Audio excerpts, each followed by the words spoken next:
दोस्तों, हम इस बात को देख पाएं या भले ना देख पाएं, पर यह असल सत्य है, क्योंकि हम जाने अनजाने में अपनी वह बात दूसरों को बता देते हैं जो हमें कभी नहीं बतानी चाहिए। और वही बातें जो जाने अनजाने में हमने किसी दूसरे के सामने बता दी थी, वही हमारे दुख का कारण बन जाता है, वही हमारे झगड़े का कारण बन जाता है। और फिर बाद में हमें पछतावा होता है कि मुझे यह बात किसी को नहीं बतानी चाहिए थी। मेरी ही गलती थी कि मैंने जाने अनजाने में यह बात सभी को बता दी। इसीलिए आज की यह बौद्ध कहानी मैं आपको सुनाने वाली हूँ।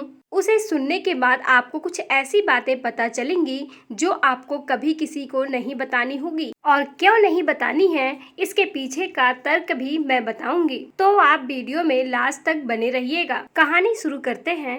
एक समय की बात है, एक नगर में राम नाम का एक युवक रहता था। वह युवक बहुत ही गरीब था, कुछ पैसा नहीं था उसके पास। 2 वक्त की दाल रोटी भी बड़ी मुश्किल से उसको नसीब होती थी। किसी काम की तलाश में दिन रात खोज करने पर भी उसे कोई काम नहीं मिला।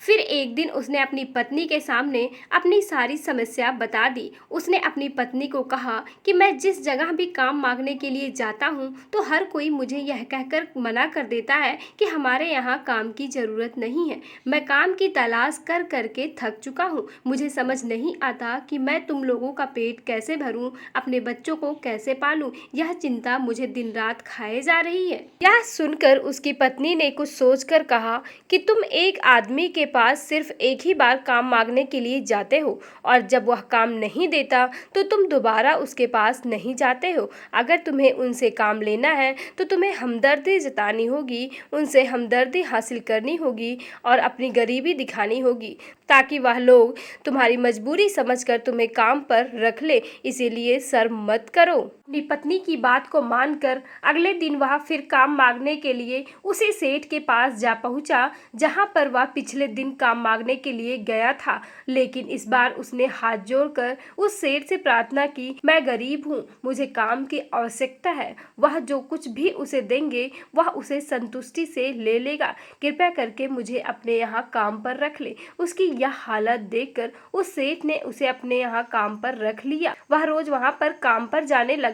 अंदर ही अंदर बहुत खुश था कि उसे काम तो मिल गया, लेकिन उसे वेतन दूसरे लोगों को कंपेयर में कम मिलता था। लेकिन धीरे धीरे उसने यह बात अपने सगे संबंधी और अपने दोस्तों को भी बताना शुरू कर दी कि उसका सेठ कैसा आदमी है और उसे कितना वेतन देता है। समय बीतता रहा और राम पूरी लगन के साथ अपना काम करता रहा, लेकिन अब परिस्थितियां बदलने लगी थी। सेठ अब राम से दूसरों लोगों से ज्यादा काम लेता था और उनसे कम वेतन उसे देता था। यह बात राम को अच्छी नहीं लगती थी। वह दूसरों से ज्यादा मेहनत करता था और उससे कम वेतन पा रहा था। इससे उसके आत्मसम्मान को बहुत गहरी चोट पहुंच रही थी। धीरे धीरे उसका मन अपने काम से हटने लगा। उसका मन काम में नहीं लगता था। जाहिर सी बात है कि ऐसी जगह किसका मन लगेगा जहां आदमी को अपने आत्मसम्मान के साथ समझौता करना पड़े। इसीलिए जल्द ही उसने अपना काम छोड़ दिया और वह घर पर आकर खाली बैठ गया। अब उसके पास घर पर खर्च चलाने के लिए पैसा ही नहीं बचे थे।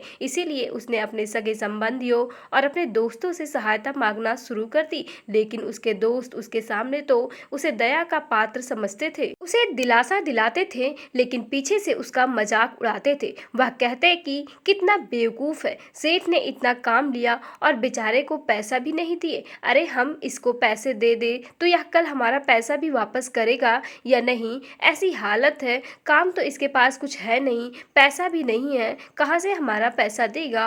और इसी वजह से राम की हालत दिन पर दिन खराब होती जा रही थी। अब वह दिन रात तनाव में रहने लगा था। वही सगी संबंधी जो अपने होने का दिखावा करते थे, वह उसे दया का पात्र समझ रहे थे। उन्हें उसके ऊपर तरस आ रहा था। सब लोग आकर उसे ज्ञान तो बहुत देते थे, लेकिन कोई सहायता नहीं करता था। और अक्सर ऐसा ही होता है, ज्ञान देने वाले तो बहुत मिल जाते हैं, लेकिन मदद करने वाले, उंगली पकड़कर हाथ पकड़कर आगे चलाने वाले कितने लोग मिलते हैं। फिर एक दिन उसे पता चलता है कि पड़ोस वाली गांव में एक बौद्ध भिक्षु आया हुआ है जो बहुत ही ज्ञानी है। राम इतना तनाव में था कि उसे कोई रास्ता नजर ही नहीं आ रहा था, इसलिए जाने अनजाने में वह बौद्ध भिक्षु के पास पहुंच जाता है। वहां पहुंचकर वह सीधे उनके पैरों में गिरकर रोने लगता है और रोते रोते उन्हें अपनी सारी परिस्थिति बताता है। उसे बताता है कि किस तरह सेठ ने उसका फायदा उठाया और उसके सगे संबंधी उसके साथ कैसा व्यवहार रखते हैं।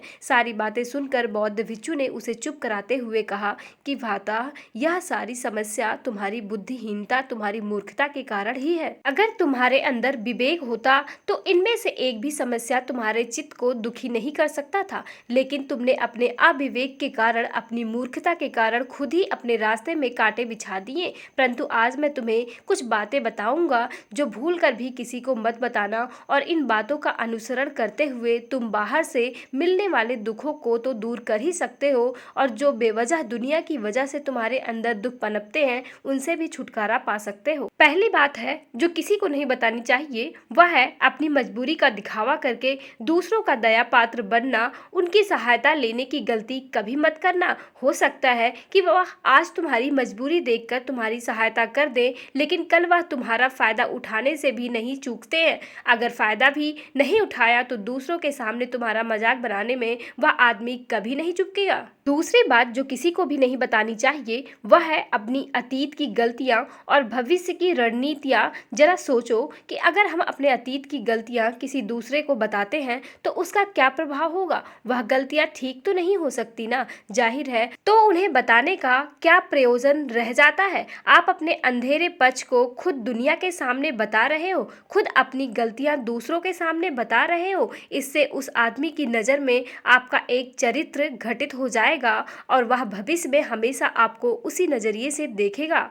तीसरी बात जो किसी को नहीं बतानी चाहिए, वह है अपने घर की बातें। जो भी हमारे घर के अंदर आपस में बातचीत होती है, हमारे माँ बाप के साथ, हमारी पत्नी के साथ, हमारे बच्चों के साथ, वह बातें परिवार तक ही सीमित रहनी चाहिए। अगर आप इन बातों का दूसरों के सामने ढिंढोरा पीटते हो तो दूसरों को अपने घर में घुसने का एक और मौका देते हैं। अगली बात जो मैं आपको बताने जा रहा हूँ, जो किसी को नहीं बतानी चाहिए, वह सुनने पर बहुत अजीब लग सकती है, लेकिन उसका सत्य भी मैं आपको एक तर्क के माध्यम से दूंगा। मैं कहता हूँ कि अपनी आमदनी किसी को नहीं बताना चाहिए। अपनी आमदनी ना बताने के पीछे क्या प्रयोजन हो सकता है। जरा सोचिए कि आप अपनी आमदनी अपने दोस्तों को बता देते हैं, तो जब आपके दोस्त को जरूरत पड़ेगी तो वह सिर्फ आपको ही याद करेंगे, क्योंकि उनको पता है अगर आपकी आमदनी ज्यादा अच्छी है तो आप ही उनकी मदद कर सकते हैं, और इसीलिए लोग आपसे सहायता मांगेंगे। और जब आप उनकी सहायता नहीं करेंगे तो वह सोचेंगे कि इस आदमी के पास पैसा है